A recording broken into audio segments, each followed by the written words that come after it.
The threatening phone call came during dismissal time. "There's a bomb in the school," the voice said. Parents screamed, teachers panicked, and chaos erupted. But in that moment of terror, the quiet crossing guard everyone took for granted stepped forward. Linda Martinez's 12 years as Army military police were about to prove their worth. It was 3:15 p.m. at Lincoln Elementary School. Linda Martinez was 52 years old, short, dark-haired, and quiet. For 5 years she'd stood at the same corner, making sure children crossed safely. "Good afternoon, Mrs. Martinez," little Emma shouted, a third grader. "Good afternoon, sweetie," Linda said with a smile. "How are you today?"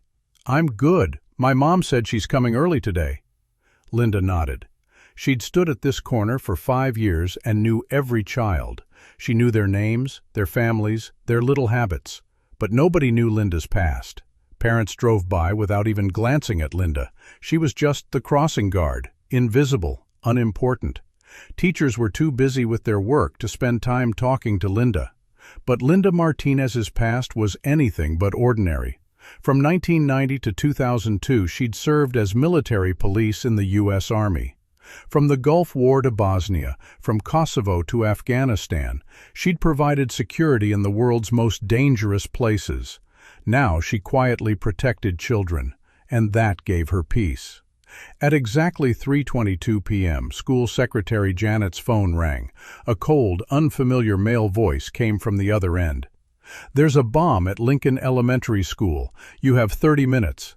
The line went dead. Janet froze for a moment, then screamed, "Principal! Principal!"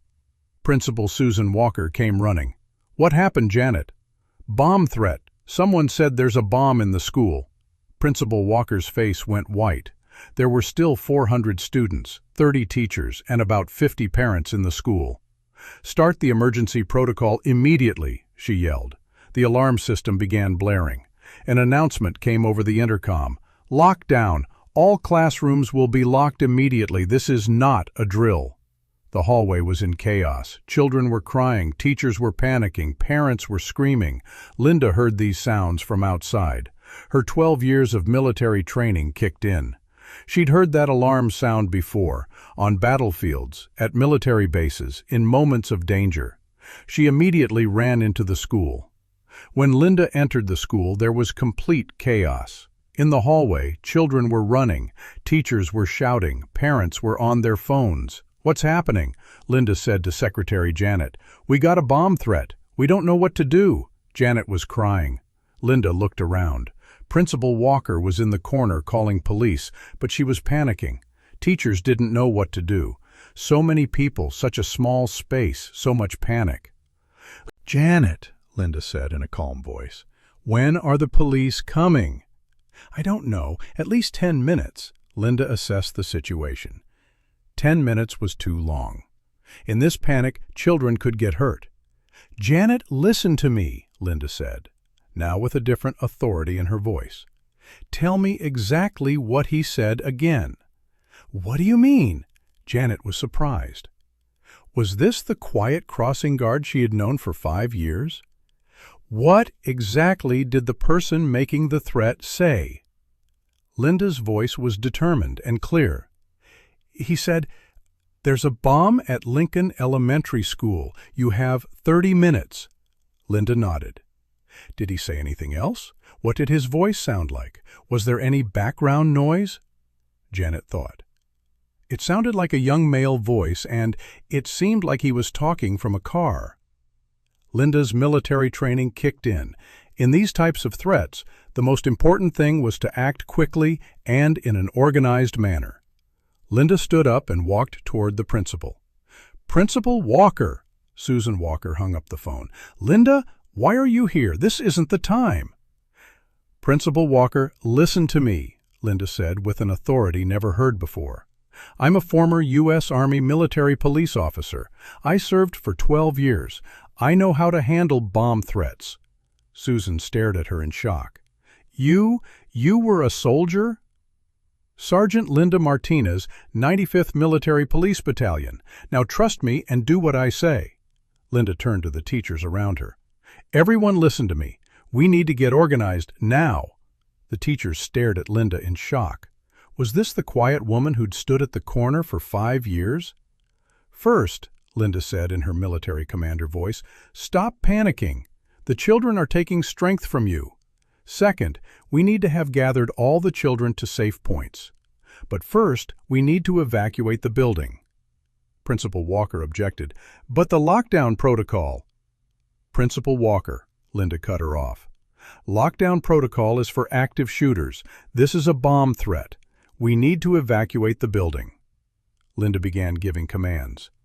"Mrs. Johnson, get the first graders out through the main exit. Mrs. Davis, second graders through the side exit.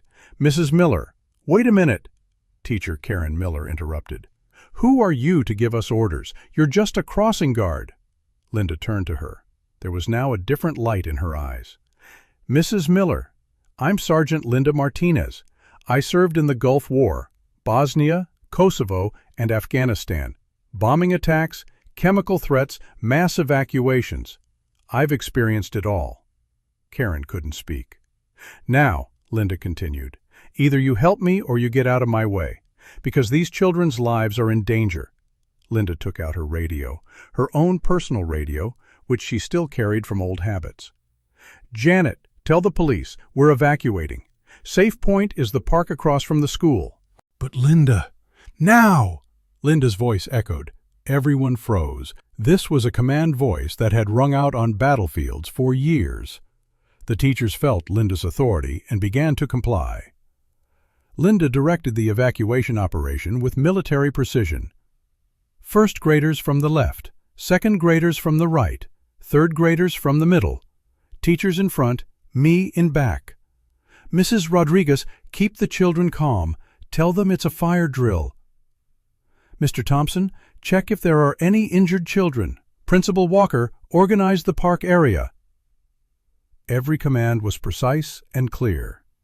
Teachers stared at Linda in amazement. Was this the woman who had quietly stood at the corner for 5 years? The evacuation began. Linda walked through the hallways, checking each classroom. Thanks to her military training, she quickly assessed exit routes, danger points, number of people.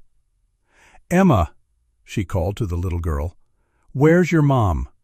"I don't know, Mrs. Linda. I'm scared." Linda knelt down next to Emma. "Sweetie, I'm here. I'm going to protect you. Okay, now we're going to go outside with your friends." Emma nodded. The confidence in Linda's voice had calmed her. As the evacuation continued, Linda's mind went back to 1991. The Gulf War, American base in Kuwait, chemical attack threat. That day there had been chaos like this too. Hundreds of soldiers, panic, uncertainty. And Linda, then just a specialist, had taken control of the situation. "Martinez," her commander had said, "you handle this evacuation." Linda had evacuated 300 soldiers to the safe zone that day. The chemical attack never materialized, but they had been prepared. Now, 20 years later, she was using the same skills, but this time she was protecting children. "Linda," Principal Walker came running. "The police are here. How long did the evacuation take?" Linda asked. 8 minutes. Linda smiled. Military standard for evacuation was 10 minutes. They'd cleared this place in 8 minutes. Police officer Tom Bradley and his team arrived. Tom was surprised when he saw Linda. "Who's going to give me the situation report?" he asked. "I am," Linda said, stepping forward. Tom frowned. "Who are you?" "Former Sergeant Linda Martinez, 95th Military Police Battalion."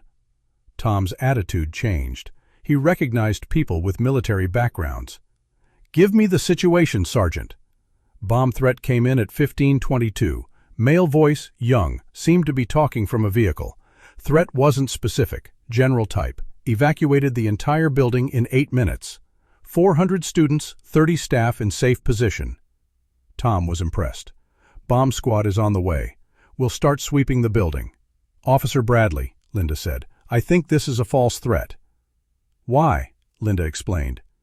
Real bomb threats usually give specific details. Location, time, reason. This was too general. Also, voice analysis is important. Young, inexperienced. Tom nodded. "You might be right, but we have to follow procedure."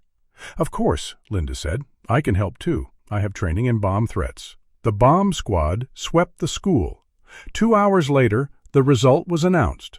No bomb. False threat. Officer Bradley approached Linda. "You were right, Sergeant. False alarm." "Thank you, officer. But we made the right decision for the children's safety."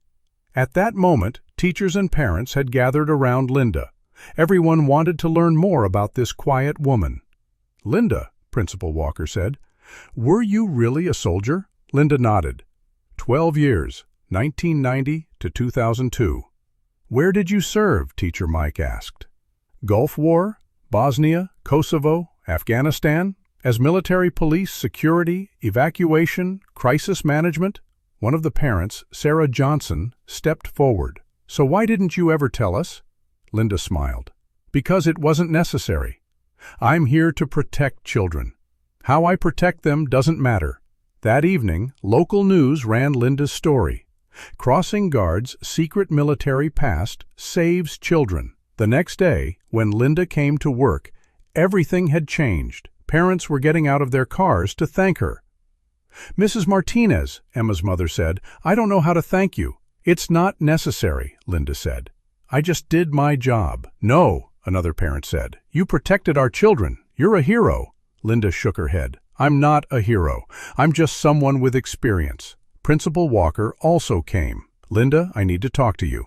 When they sat in her office, the principal said, "I want to make you the school security director." Linda was surprised. "I'm just a crossing guard." "No, Linda, you're much more than that. We saw that yesterday. You understand and manage this school's security needs." Linda thought. "Principal Walker, I love my job at the corner. You can continue to stay at your corner, but at the same time, you can improve our security protocols, train teachers." Linda accepted the offer. 3 days a week, she'd work as crossing guard.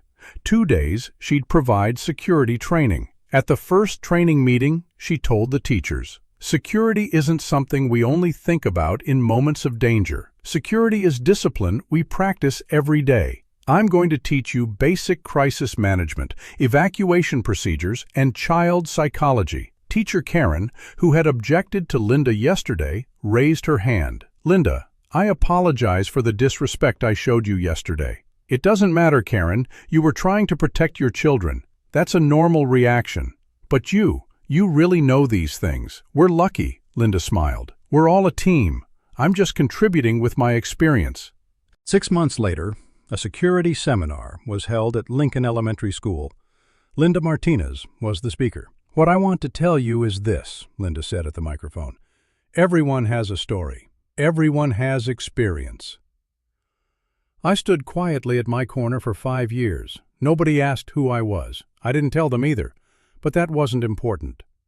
What was important was being ready when needed. Whether you're a former soldier, a teacher, or a parent, we all have the responsibility to protect children. Yesterday, we experienced a crisis, but we handled it together.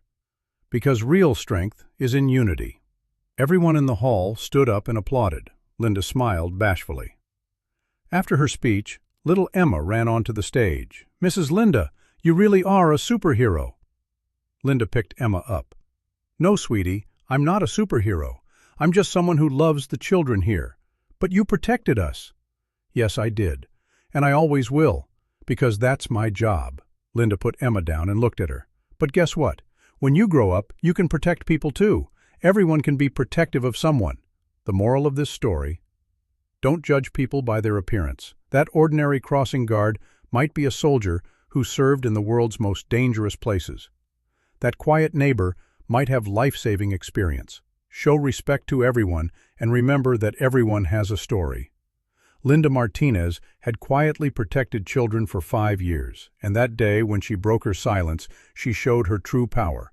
Because real heroes are always prepared. They just emerge when needed.